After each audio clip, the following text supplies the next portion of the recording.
All right, guys, how are you doing? My name is Mr. V Tech. All right, Mr. V comes from Mr. Volodin, and Tech comes from technology. Okay, because I teach design and technology. Okay, so I want to make this video just to share my experience and my best personal advice that I can give you if you're studying PGCE in 2025. Okay, or even later, because I think it's still relevant. Okay, so first of all, I did my PGCE last year, which were in 2024. Okay, now I did my first year ECT1. Okay, I'm gonna go into the second year of the ECT, but ECT stands for Early Career Teacher. So after you finish your PGCE, that's what you're gonna go into. So the whole point of this video, I'm gonna tell you guys what can you expect. Okay, so number one, what you can expect is the whole point of PGCE is just to get you from about 30% of teaching timetable all the way to about 80%, okay? And it's just a transition, okay? So they're not gonna get you to 100%, but they're gonna get you to about 80 because the next 2 years you're gonna be doing as an ECT, they're gonna get you from 80 to all the way to 100, okay? So you're gonna be, that's what you're expected to about teach 30% on your first term, I would say. And then gradually throughout that year, it would go up to all the way to 80%, okay? Next year, what you can expect, okay, is that you would have one training day, okay, with your provider. That could be in university, or that could be within a training provider that works with the university. Okay, sometimes it was online, but very rarely. You would also have one meeting with your mentor. So they would allocate you a mentor, and he would be probably he will be within your subject, okay? So, and he's there just to help you, just to give you some tips, help you out, give you observation, give you observation feedback and anything else. So all the things that you can, or you guys that you're struggling with, you have any questions, they're there for you. They're the first point of contact, okay? They're the ones that you guys contact about anything to do with, like, let's say QTS, anything to do with teaching, all right? Secondly, is that you would need to do a lesson plan, okay? So sometimes, depending on your training provider, you either do one lesson plan, okay, a week, or that could be about 3 to 4 lesson plans, depending on your training provider. Remember what I said, okay? So some universities, they really go above and beyond, and they want to make sure that you suffer. So they will make sure that you do every lesson plan, okay? But that's not that much often, okay? Usually they would give you one lesson plan a week, and that's the one that you have to complete for one lesson, usually the one that you get observed at, and then you have to upload it. So most of universities or most of providers, the way they do is that all the evidence that you have to gather the evidence throughout the year, all the stuff would either be online or it would be an actual hard copy. Now, what they're doing is that training providers these days is that they're kind of separating themselves from the hard copy bit, and they're just making sure that everything is online, which is so much better, I'm telling you. All you have to do is just upload those bits. You would have specific folders, okay, which your tutor can access and can look at, and then you just upload into there week by week as you go along, okay? So that's one lesson plan a week, as well as you have to do specific tasks. But that's just the stuff that you have to do within a week. Now there's extra bits. Can you imagine that? There's extra bits. I was like, damn, man, you guys are going way above and beyond. You guys are going crazy, you know what I'm saying? So the extra bits is there's subject specific booklet that you guys need to fill in as well, okay? And that is to do with your specific subject that you're teaching, okay? So first of all, at the beginning of the year, they'll ask you to just like tick some stuff that you guys, or judge yourself based on the things that you guys think that you're comfortable with, okay? Different topics within your subjects, okay? Different areas. And then some bits that you think you might be struggling with, okay? And then later on throughout the year, you have to do some stuff in order to improve within those specific areas, okay? So for an example, you have to provide evidence what you've done. Did you go for a specific training to do with that part of the area, okay? And you just fill it in, or did you do some research? And just do that. It's just step by step, but you don't have to do that week by week. But it's more to do they give you a responsibility, and they say, listen, that is due by the end of the year, but you make sure that that has to be done, okay? And some people decide to leave that all the way until the last day or the last 2 days of the year before it's due, and it's crazy. I do not advise you to do that. Just make sure you do it week by week, okay? Time management is my first advice, And mainly, like, a lot of people just say time management, but it is actually the key. Make sure you prioritize what you guys are going to be doing, okay? Make sure that you do the first thing that is priority and then go one by one, okay? So, and then also you have the essays, which is the big thing and it's the killers. Usually people have a lot of problems to do with that, or it's just a breeze. So the essays, usually you would have about 3 essays, okay? I did about 2 essays, but depending on your training provider, you might have 3, you might have a little bit more, but also it's to do with the word count, okay? So sometimes they would give you a word count which is less, so they will give you 4 essays, but you have to do an essay with maybe 2,000 words or 1,500, okay? I did 2 essays, which was 3,000, and the other one was 5,000, okay? And then the third one, which is the third term, so each essay was within 1 term. And then the third one, which it was more like a little coursework where you have to do a little bit of series of, let's say a term plan or half-term plan. And then you also have to provide resources for one of the lessons, a lesson plan, and then you have to do a little presentation. Not little, I would say it's about half an hour presentation, verbal presentation on camera, okay? But depending on your training provider, they might tweak it, they might do something else, or they just replace it with an extra essay. How stupid can that be, right? They just bombard you with different essays. It's totally fine, you can just do them, right? ChatGPT, isn't it? Be careful with ChatGPT, by the way, because some people, I know they can get accused of plagiarism, and that's what happened within my training provider. They literally gathered everybody in, and then they said, there's a bunch of you who did, essays on ChatGPT. And then they got accused, and then they had to resubmit. Not the biggest deal, but they still had to resubmit, okay? Within essays, make sure that you don't leave it until the last bit.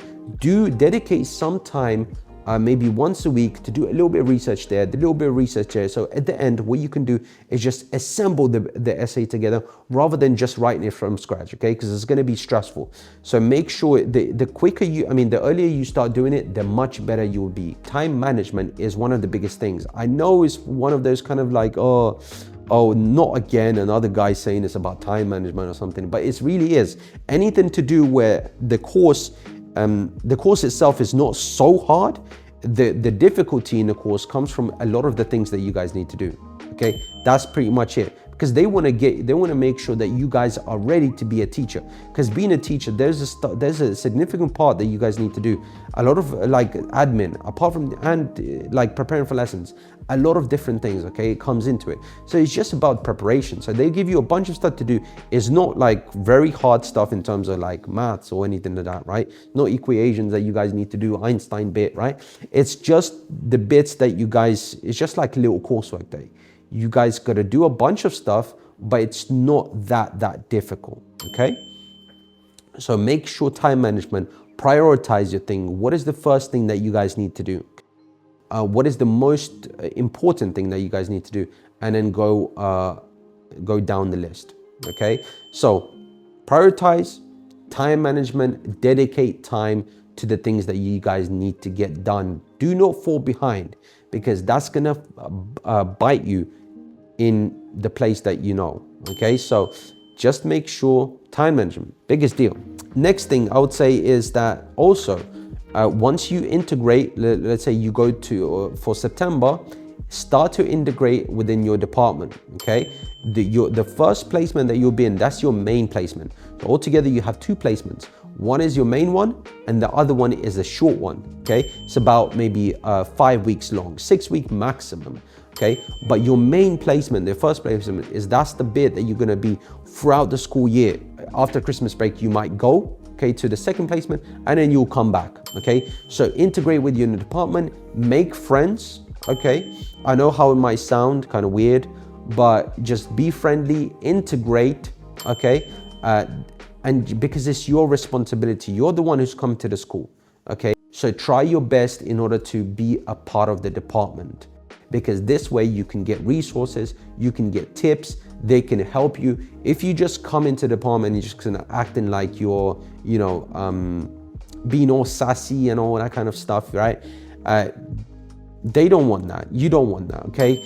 you just want to make sure you're integrating properly within the department, because you never know how long you'll be working there. And that could be your school for quite a long time, even after you finish your PGCE. Make sure you integrate, because this way they can help you along, okay? This way they can give you a lot of tips, because you're new on the block, all right? They can give you a lot of tips, a lot of advice. They'll give you resources as well, because some people don't mind sharing resources while others are so super stingy. I cannot believe that. So it's sort of like hit or miss sometimes. You might come in the department and they're like, okay, you have to prepare your own materials. But most of the time you would go and they would share resources. But that's what the whole point, I'm going back, is to make sure that you are integrating within a school, within a department properly. All right, good. The next one is, I would say the last and one of the most important things is that do not overdo. And what do I mean by overdo? Okay, there's a don't overdo and do not underdo. What does that mean? So basically what it means is that don't produce too much work, because the work that you produce over let's say the bar, that kind of work would not matter that much, okay? And you're just using that time, using your precious time in order to do that work, whereas you could be using it for something else, okay? So let's just say you're doing a lesson plan.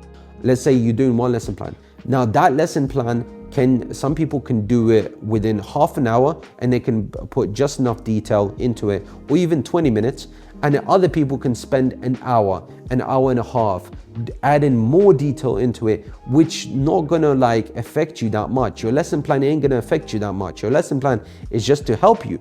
Your lesson, that you're teaching, the one that you're gonna be observed on, that's the one that's going to matter a lot, okay? So you would rather spend more time on preparing your lesson resources, how you're going to teach it, than actually just doing a lesson plan or doing some other bits.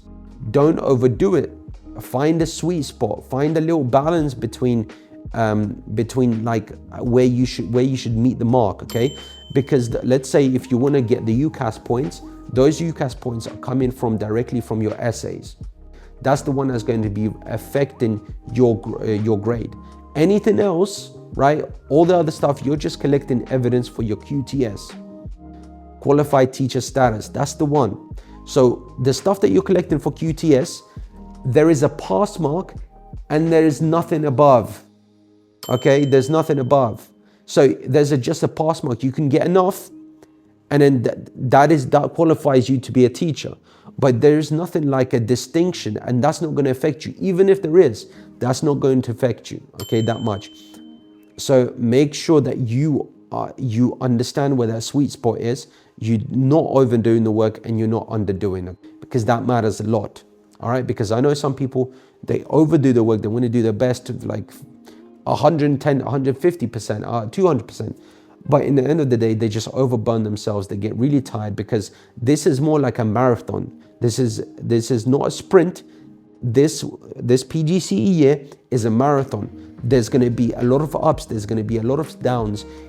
Despite whatever people say to you, it is a stressful year, but it's 100% doable. 100% doable. All right. So you can do it. I can do it. You can 100% do it. All right. So don't stress yourself about it. Just make sure you get into that rhythm. Don't fall behind too much, because that matters a lot. Do it as week by week. All right. And then that's it. So I really hope you guys enjoyed the video. If you're still here, I'm seriously impressed, okay? But at the same time, I'm thanking you, because that is a big deal, watching the whole video.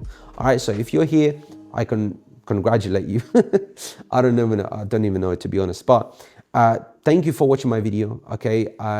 Click share, click subscribe, click like button, whatever it is, right? You guys know better than me. And I'm definitely going to be making more videos. Okay, so I'm going to be making more videos regarding teaching, regarding my subject, everything like that. Okay, so stay tuned. All right, subscribe, because I'm pretty sure you would not regret it. And peace out.